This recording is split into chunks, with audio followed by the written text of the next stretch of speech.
புதன்கிழமை காலையில் வீட்டில் காய்கறி நிறையா இருந்துச்சுன்னா எதை வச்சு என்ன பண்ணுறதுன்னு குழப்பம் வரும். எதுவுமே இல்லைன்னா என்ன செய்யுதுன்னு தெரியலேன்ற குழப்பம் வரும். இன்றைக்கி எனக்கு அந்த சுச்சுவேஷன் தான். வீட்டில் ஒரு காய்கறியும் கிடையாது.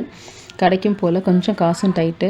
ஸோ அவசரத்துக்கு என்ன பண்ணேன் அப்படின்னாக்கா, வெங்காயம், தக்காளி, பூண்டு இது எல்லாத்தையுமே சாப்பரில் போட்டு நல்லா பொடியாக நறுக்கி அதை எண்ணெயில் போட்டு தாளித்தேன். கருவேப்பிலை போட்டு தாளிச்சிட்டு அதில் மிளகாப்பொடி, மஞ்சள் பொடி எல்லாம் போட்டு கொஞ்சமாக தண்ணி தெளித்து எண்ணெய் ஊற்றி நல்லா சுருண்டு வர்ற வரைக்கும் வேக வச்சு எடுத்தாச்சு.